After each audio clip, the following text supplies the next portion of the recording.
स्वार्थ के रिश्ते निभाने से कोई फ़ायदा नहीं। कबीर और जीविका भाई बहन थे और उनकी आपस में अच्छी बनती थी।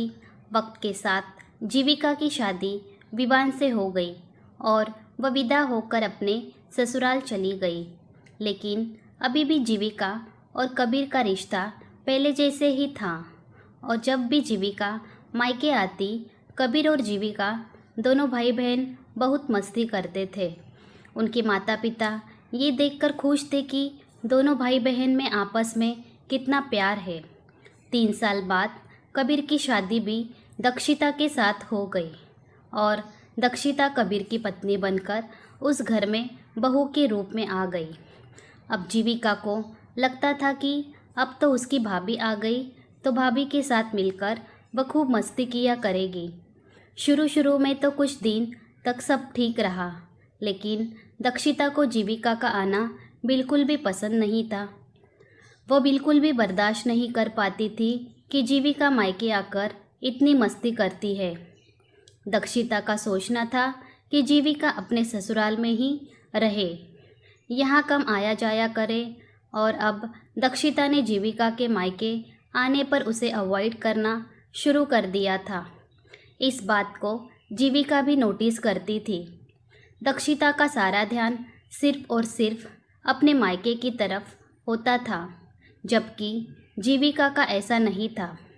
वह विवान की बहन रुशाली के आने पर उसके साथ खूब मस्ती करती थी, अपनी ननद का पूरा ख्याल रखती थी। लेकिन उसके मायके में उसकी भाभी ने उसकी बेकदरी करनी शुरू कर दी थी और धीरे धीरे कबीर भी अब जीविका से कम बातचीत करने लगा था। वह भी अब जीविका को अवॉइड करने लगा था, तो जीविका का भी मन नहीं करता था मायके जाने को। जीविका के मम्मी पापा भी इन बातों पर गौर कर रहे थे, पर वह क्या करते। वह तो बस यही चाहते थे कि बेटी अपने ससुराल में खुश रहे और बेटा बहू अपने घर में। अगर बेटी और बहू की आपस में नहीं बन रही तो जो जहाँ है वह खुश रहे। जीविका ने अब मायके आना लगभग बंद ही कर दिया था और दक्षिता को इससे कोई फ़र्क भी नहीं पड़ता था, बल्कि वह तो खुश थी कि चलो एक टेंशन खत्म हुई। वरना जीविका के आने पर मम्मी जी कितने तरह के पकवान बनाने लगती है, क्या क्या ऑर्डर करने लगती है। जीविका और उसके बच्चों के लिए कपड़े खरीदने लगती है। क्यों फालतू के पैसे खर्च करने, क्या वह अपने घर में नहीं खाती पहनती है। ऐसी घटिया सोच थी दक्षिता की, जबकि वह खुद हर दिन 4 महीने में अपने मायके होकर आती थी, पर नहीं चाहती थी कि उसकी ननद कभी मायके आए। वक्त ऐसे ही बीत रहा था और समय के साथ जीविका के माता पिता इस दुनिया से जा चुके थे और उनके बीच की आखिरी कड़ी भी टूट चुकी थी, क्योंकि जब तक माता पिता थे जीविका कभी कभी मायके चली जाती थी, लेकिन अब तो कोई वजह ही नहीं बची थी मायके जाने की। जब तक माँ बाप थे कभी कभी जीविका की फ़ोन पर बातें भी हो जाया करती थी, और अब तो सालों बीत चुके थे। भाई भाभी का फ़ोन कभी नहीं आया था, और अगर खुद से जीविका ने 1-2 बार फ़ोन करने की कोशिश की तो उधर से कबीर और दक्षिता ने इस तरह से बात की जैसे वह जीविका से बात करके उसके ऊपर कितना बड़ा एहसान कर रहे हैं। कड़वा सत्य को लाइक और फॉलो करें। फिर जीविका का कभी दिल ही नहीं किया फ़ोन लगाने का, और उधर से तो आज तक न फ़ोन आया था और ना ही शायद कभी आता। विवान ने जीविका को समझाया, ऐसे रिश्तों को ढोने से क्या फ़ायदा, ऐसे रिश्तों को समाप्त कर दिया जाए वही अच्छा है। और जीविका को भी यही लग रहा था, कोई कब तक अपने आत्मसम्मान पर चोट करके अपनी तरफ से रिश्ते निभाने की कोशिश करता रहेगा। जीविका ने भी अब पूरी तरह से अपने भाई भाभी से सारे रिश्ते तोड़ दिए थे, पर उसे आज तक समझ में नहीं आया कि उन लोगों ने ऐसा किया क्यों। खैर, अब काफ़ी वक्त बीत चुका था। जीविका की अपनी ननद रुशाली के साथ अच्छी बनती थी और रुशाली अपने माता पिता के गुजर जाने के बाद भी आराम से जब दिल करता था मायके आकर रहती थी। विवान, जीविका और रुशाली और उसका पति सब पूरे परिवार के साथ खूब मस्ती किया करते थे। जीविका अब कबीर और दक्षिता को पूरी तरह से भूल चुकी थी। कई सालों के बाद एक दिन जीविका के पास कबीर का फ़ोन आया। कबीर का नंबर देखकर जीविका हैरान हो गई कि आज इतने सालों के बाद उसके भाई का फ़ोन क्यों आ रहा है। खैर, उसने फ़ोन उठाया। कबीर ने पहले थोड़ी बहुत इधर उधर की बातें की। उसके बाद वह मुद्दे की बात पर आ गया। उसने बोला, जीविका, मैं नया घर लेने की सोच रहा हूँ और नया घर लूँगा तो इस घर को बेचकर और अपने कुछ पैसे लगाकर नया घर लूँगा। तो जीविका ने बोला, हाँ तो ले लो, इसमें मैं क्या करूँ। कबीर ने मुद्दे की बात की। जीविका, ये घर मम्मी पापा के नाम पर है। घर बेचने से पहले मुझे ये घर अपने नाम पर करवाना पड़ेगा, तभी मैं ये घर बेच पाऊँगा। लेकिन मुझे घर अपने नाम पर करवाने के लिए तुम्हारे एनओसी की ज़रूरत है। उसके बाद ही घर मेरे नाम पर हो पाएगा। तुम्हें यहाँ आकर एनओसी के पेपर पर साइन करने पड़ेंगे और अपनी सारी आईडी लगानी पड़ेगी, क्योंकि हम दोनों ही मम्मी पापा की औलाद है। जीविका ने बोला, मैं सोच कर बताती हूँ, और वह सोचने लगी। आज उसे सब कुछ एक एक करके याद आ रहा था। मम्मी पापा को गुजरे करीब 12 साल बीत चुके थे। मम्मी पापा के गुजरने के बाद से एक बार भी कबीर या दक्षिता ने जीविका को फ़ोन नहीं किया था और ना ही कभी मायके आने के लिए बोला था। कभी गलती से भी फ़ोन लगाकर उसका हालचाल नहीं पूछा। जीविका ने ज़रूर अपनी तरफ से 1-2 बार फ़ोन लगाया था और उन्होंने बिल्कुल ढंग से बात नहीं की थी। इसके बाद जीविका ने भी बात करनी बंद कर दी थी और आज जब अपनी ज़रूरत आन पड़ी थी तो कितनी जल्दी कबीर ने जीविका को फ़ोन लगा लिया और सीधा ही अपनी परेशानी बता दी, क्योंकि उसे पता था उसकी बहन उसे बहुत प्यार करती है और वह बिना समय गंवाए तुरंत दौड़ती भी चली जाएगी एनओसी देने के लिए। जीविका को कुछ समझ में नहीं आ रहा था। अंदर से टूट चुकी थी वह कि तभी रुशाली आ गई। जीविका ने रुशाली से सारी बात बता दी और बोली, मैं क्या करूं? मेरी भाभी के आने के बाद से मेरा मायका ख़त्म हो चुका है, क्योंकि उन्होंने कभी पसंद नहीं किया कि मैं मायके आकर कभी रहूं। फिर भी मम्मी पापा के मुँह में मैं कभी कभी मायके चली जाती थी। वह भी मेरे भाई भाभी को पसंद नहीं आता था और उसके लिए भी वे दोनों डायरेक्टली इनडायरेक्टली कई बार मुझे ताने मार देते थे। लेकिन मम्मी पापा की वजह से मैंने सब कुछ बर्दाश्त कर लिया था और मम्मी पापा के जाने के बाद से तो उन दोनों ने कभी मुझसे कोई संबंध रखा ही नहीं। और आज जब अपनी ज़रूरत आन पड़ी है तो मुझे तुरंत फ़ोन लगा दिया। मैं क्या करूं? मेरी कुछ समझ में नहीं आ रहा है। रुशाली ने बोला, देखो भाभी, मानती हूँ मैं कि वह तुम्हारे भाई भाभी है, लेकिन क्या कभी उन्होंने भाई भाभी होने का फ़र्ज़ निभाया? नहीं, बल्कि बहन को हमेशा एक अनचाहा मेहमान माना है।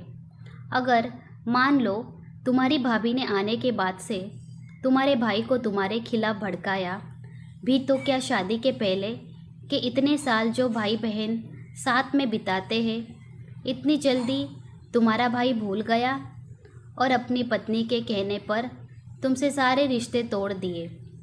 क्या मेरे भाई विवान ने मुझसे आज तक रिश्ता तोड़ा है? क्या तुमने आज तक मेरा यहाँ आना नापसंद किया है?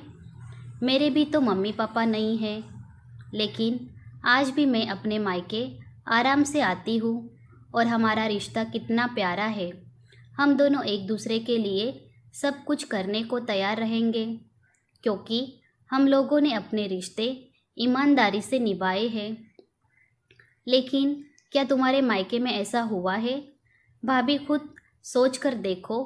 अगर आज मेरे से राय मांगी है तो तुम्हारी जगह अगर मैं होती ना, तो ऐसे भाई भाभी का नंबर ही ब्लॉक कर देती। जब उन्हें मेरी ज़रूरत नहीं तो मुझे भी उनकी कोई ज़रूरत नहीं है। रिश्ते स्वार्थ से निभाने की तो बिल्कुल नहीं है। बाकी आपके मायके का मामला है, आप जानिए। आपने मुझसे राय मांगी तो मैंने अपनी राय दे दी। कहीं ना कहीं जीविका का दिल भी यही बोल रहा था।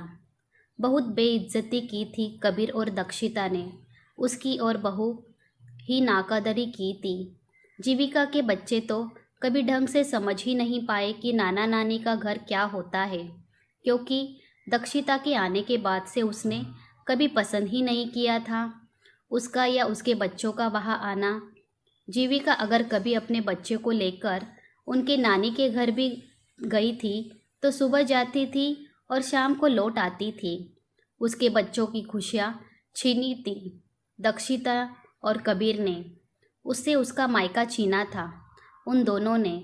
उसका भी दिल करता था कि कुछ दिन मायके में रहे, अपने बचपन के दोस्तों से मिले, अपने मम्मी पापा से जी भर के बातें करे। लेकिन अगर कभी गलती से वह मायके चली जाती थी तो घर का माहौल इतना गंदा कर दिया जाता था कि ऐसा लगने लगता था कि उसके आने की वजह से ही ये सब कुछ हो रहा है।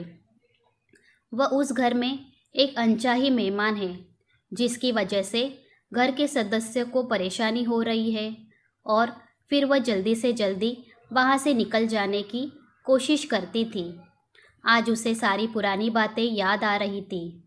थोड़ी देर के बाद कबीर का दोबारा फ़ोन आया और उसने बोला, जीविका कब आ रही है तू, बता दे तो मैं कागज़ों का इंतज़ाम करवा लूँ। जीविका ने बोला, भाई पिछले 12 सालों से तो मैंने मायके का मुंह भी नहीं देखा और ना ही फ़ोन पर अपने मायके के मतलबी रिश्तेदारों से कभी कोई बात की है। फिर इतने दिनों के बाद अब मायके क्या आना, वह मायके में जहाँ मेरा आना कोई पसंद ही नहीं करता। खास करके मेरे भाई भाभी और मेरे मम्मी पापा तो अब रहे नहीं, तो अब मेरा कोई मायका भी नहीं है, और जब कोई मायका ही नहीं है तो मैं वहाँ क्यों आऊँ। कबीर ने बोला, कैसी बकवास कर रही है जीविका तू, तुझे भी तो बहुत अच्छे से पता है कि जब तक तू साइन नहीं करेगी मैं घर बेच नहीं पाऊँगा। तू जानबूझकर रोड़े लगा रही है इस घर को बेचने से रोकने के लिए। जीविका ने बोला, भाई आ गए ना अपनी औकात पर। अभी तक तो बहुत प्यार से बात कर रहे थे, लेकिन जब देखा कि तुम्हारी दाल नहीं गली तो अपना असली रंग दिखा दिया ना। जो बोलना है बोलो, मैं कहीं नहीं आ रही और ना ही कोई साइन कर रही हूँ। अब फ़ोन दक्षिता ने ले लिया और बोला, हाँ हाँ हमें सब समझ में आ रहा है, तुम्हारी नज़र इस घर को बेचने पर मिलने वाले पैसों पर है ना, तो लार मत टपकाओ, कुछ पैसे तुम्हें भी मिल जाएंगे। चुपचाप यहाँ आओ और साइन करो और फालतू की बकवास बंद करो। जीविका हंसने लगी और बोली, भाभी अपने पैसे अपने पास रखो, मुझे तुम्हारा कोई भी पैसा नहीं चाहिए। समझ लेना, मैंने तुम्हें अपने माँ बाप के कमाई की प्रॉपर्टी में से अपना हिस्सा दान कर दिया, लेकिन हाँ मैं साइन कभी नहीं करूँगी। तुम्हें जो करना है कर लो। कड़वा सत्य को लाइक और फॉलो करें। मेरा एहसान मानो कि जिस घर में रह रही हो उस घर में हिस्सा बंटवारा करवाने आज तक नहीं आई। अभी चाहूँ तो आकर बराबर का हिस्सा ले सकती हूँ उस घर में, और जो सपने तुम दोनों देख रहे हो ना, उस घर को बेचकर नया घर खरीदने के उसे 2 मिनट में चकनाचूर कर सकती हूँ, लेकिन मैं ऐसा कुछ नहीं करूँगी। आराम से मेरे हिस्से के घर में भी पूरे हक के साथ रहो, मुझे उससे कोई लेना देना नहीं। लेकिन हाँ, अपना नया घर तुम्हें अपने खुद के पैसों से ही खरीदना पड़ेगा, क्योंकि ये तुम्हारे कर्म फल है। तुमने तो यही सोचा होगा ना कि ननद नाम के बोझ को क्यों ढोना, लेकिन देखो आज अपने मतलब के लिए इस ननद नाम के रिश्तों को तुमने फ़ोन लगा लिया। पागल समझ रखा है ना मुझे कि जब दिल किया रिश्ता ख़त्म कर दिया, जब दिल किया रिश्ता बना लिया। पर मैं पागल नहीं, पत्थर हूँ, और पत्थर में कोई इमोशंस नहीं होते। तो अपने लिए पैसों का इंतज़ाम कहीं और से कर लो। पापा मम्मी का घर तो नहीं बिकने वाला, और अगर किसी गलत तरीके से तुमने उस घर को बेचने की कोशिश की तो कोर्ट में मिलने से लिए तैयार रहना। हिस्सा नहीं चाहिए, लेकिन मेरे आत्मसम्मान को तुम लोगों ने जिस तरह से चोट पहुंचाई है ना, यह करके मेरे दिल को बहुत सुकून मिल रहा है। वैसे जानती हो, अभी मेरा घर भी मेरे सास ससुर के नाम पर है और मेरी ननंद रुशाली यह बगल में ही है, बैठी हुई है, लेकिन मेरे रिश्ते तुम्हारी तरह बोझिल नहीं है, कहकर जीविका ने अपनी ननंद रुशाली से पूछा, रुशाली एक बात बताओ, अगर मैं ये घर बेचकर नया घर लेना चाहूँ तो तुम पेपर पर साइन कर दोगी? तो रुशाली ने बोला, अरे मेरी प्यारी भाभी, ये कोई पूछने वाली बात है? आप जब बोलो, जहाँ बोलो, जैसे बोलो, मैं सब कुछ कर दूंगी। आखिर मम्मी पापा के बाद आप लोगों ने ही तो मेरा मायका बना रखा है। इतनी प्यारी भाभी मिली है मुझे, मेरे हर सुख हर दुख में मेरा साथ दिया है। मेरे भाई को कभी मुझसे दूर नहीं किया। और मुझे क्या चाहिए? एक बेटी को मायके से प्यार के अलावा चाहिए क्या? चाहिए होता है, पर जो लोग वे भी नहीं दे पाते, उनके साथ तो वही होना चाहिए जो आप कर रही हो। दक्षिता फ़ोन पर रुशाली और जीविका की सारी बातें सुन रही थी और समझ गई थी कि उसकी चिकनी चुपड़ी बातों में जीविका नहीं आने वाली, और उस तुरंत उधर से फ़ोन काट दिया था, क्योंकि उसे समझ में आ गया था कि अपने नए घर का इंतज़ाम उसे अपने खुद के पैसों से करना पड़ेगा। पापा मम्मी का घर तो आसानी से नहीं बिकने वाला। दोस्तों, उम्मीद करती हूँ कि आपको हमारी कहानी पसंद आई होगी। कहानी पसंद आई है तो वीडियो को लाइक करें, चैनल पर नए हैं तो चैनल को सब्सक्राइब करें, और हाँ, नोटिफिकेशन बेल आइकन को ज़रूर दबाइए ताकि अगली अपडेट सबसे पहले आपको मिले। तब तक के लिए धन्यवाद।